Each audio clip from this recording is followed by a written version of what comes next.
Personne n'est préparé à ça. Personne n'est fait pour survivre à ça. Tu veux absolument approcher cet arbre parce que tu cherches à apprivoiser ce que tu vois comme curieux et inconnu. C'est exactement ce qui aurait causé ta mort, dans une souffrance que tu aurais été incapable de comprendre et de réaliser pleinement avant de t'effondrer sur le sol pour ne jamais te relever. Ce que tu vois là, tu n'aurais jamais dû le croiser, mais il a fallu que tu viennes t'aventurer ici, dans une jungle encore vierge du passage de l'homme. Je ne te demanderai pas ce que tu viens faire ici, mais je vais te demander de gentiment repartir, sans faire d'histoire, et d'oublier ce sur quoi ton regard vient de se poser. Vous êtes vraiment agaçant comme espèce. Soit, je ne souhaite pas recourir à la force contre quiconque, alors je vais t'expliquer ce qu'est cet arbuste que tu vois derrière moi. Ce qu'il se passe en ce moment est un échange d'informations primaires, un dialogue plus puissant et riche de données que ce que pourrait faire le plus puissant de vos ordinateurs. Cet être est un messager dont même moi ignore la provenance exacte. Connecté à la Terre, il emmagasine tout ce que les fleurs, les feuilles, l'écorce, les pierres et les animaux ont perçu cette dernière année.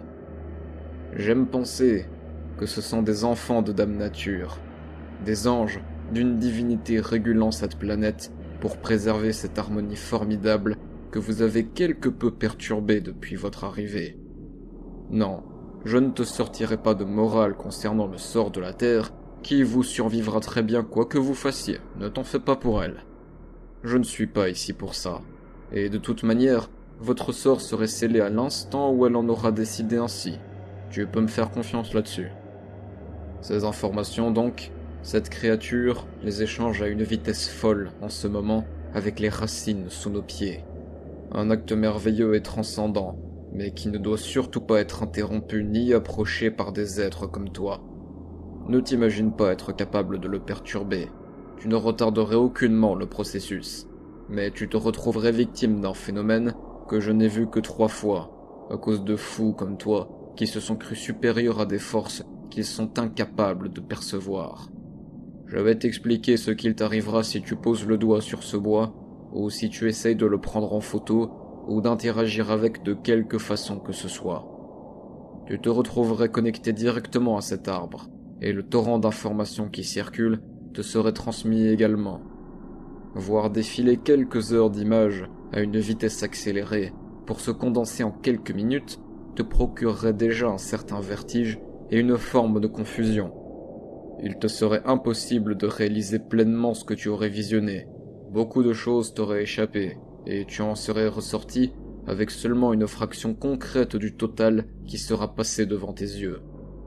Imagine maintenant que tout ceci te soit rentré de force dans le crâne, te contraignant à ne pas louper une goutte de l'océan de données transmis, comme lorsque tu dois te concentrer des heures durant pour écouter un discours complexe sur un domaine dans lequel tu n'excelles pas. Tu en ressortirais déjà quelque peu fatigué, perturbé, et là. Et encore, un tel discours apparaît dans ton esprit comme plus informatif qu'émotionnel. En vérité, je devrais plutôt comparer ça à une succession de films les plus forts en termes de sensations de toutes sortes. Ce que tu verrais, ce n'est ni plus ni moins que la naissance, la survie et la mort, continuellement. Des milliers d'heures de naissance de toutes les formes de vie qui sont apparues dans une zone qui dépasse largement cette forêt, la peur de tout ce qui tente de rester en vie dans cet environnement hostile, la patience et l'agressivité de ceux qui chassent, et la souffrance et le traumatisme de ceux qui agonisent parfois atrocement longuement. Es-tu de ceux capables de regarder sereinement et sans grimacer une énorme araignée dévorer un insecte vivant après l'avoir enroulé dans un cocon et piqué pour l'empoisonner et l'empêcher de bouger? Retraçons un peu, et mets-toi dans la peau d'un insecte volant de cette jungle, vivant ses derniers instants de la pire des manières. D'abord, le piège de toile qui te bloque dans ta progression soudainement et qui t'emprisonne aussitôt, sans que tu ne l'aies aperçu. En un instant, La bête qui s'approche de toi avec une vivacité effroyable et t'attrape d'un mouvement. Sa morsure douloureuse et ce liquide corrosif qu'elle t'inocule par ta plaie. Cette toile qui s'enroule autour de toi et t'étreint fermement. La paralysie de tes muscles, progressivement anesthésiés. Dans certains cas, ça détruit même les cellules, de l'intérieur. Ça les dissout, comme une brûlure vive. Vois-tu cette bête, pleine de pattes, chacune faisant ta taille? Vois-tu ce regard, qui n'exprime rien d'autre qu'une envie de tuer pour te dévorer? Ce regard, irraisonnable, irrationnel, primaire, animal et mortel, qui te fixe, tandis que tes entrailles sont désintégrées par un poison surpuissant qui ne te laissera aucune chance de survie. Il est si douloureux que tu préférerais encore être mangé tout de suite pour que tes souffrances cessent. Mais l'arachnide ne t'accordera pas cette délivrance. Elle va te laisser pourrir et ramollir avant, des heures durant, jusqu'à ce que tu meures dans ton cocon, ou si tu n'as vraiment pas de chance, après une éternité de douleur par ses crocs. Ça, c'est ce qu'il se passe en ce moment même dans chaque pays de ce monde. Certaines régions comportent des bêtes plus féroces, je te l'accorde. Et malheureusement pour toi, cette jungle en fait partie. Tu sais à quel point elles sont terribles dans les jungles tropicales, là où elles ont pu se développer jusqu'à atteindre une taille suffisante pour réellement mettre un humain en danger si vous vous retrouvez cible de l'une de leurs attaques. La nature est ce qu'il y a de plus beau, mais aussi de plus cruel, parce que c'est ainsi que la vie se développe, et que rien, pas même vous, n'y pouvez quelque chose. Cela dit, si tu es arrivé jusqu'ici, ce n'est pas un phénomène qui doit être inconnu. Mais te projeter dans cette place que tu auras pu observer avec détachement depuis l'extérieur te crispe déjà.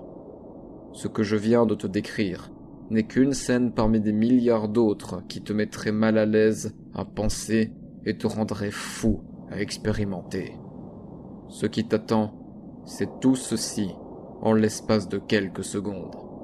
Même le plus froid, vide de sentiments et de peur des hommes, chuterait inexorablement dans son inconscient. Tu seras incapable de te relever, car ton cerveau sera trop occupé à vainement tenter de traiter cette quantité d'informations dans une surchauffe qui le fera s'arrêter, puis repartir, et enfin s'arrêter de nouveau, pour de bon. Est-ce que tu as déjà vu une crise d'épilepsie à l'œuvre?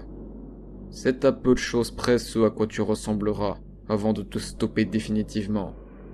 Et alors, sans avoir pu saisir une infiniment petite portion de ce que tu auras vécu, tu retourneras à la Terre pour nourrir ce flot d'informations que tu auras vu avant de mourir. C'est assez ironique quand on y pense.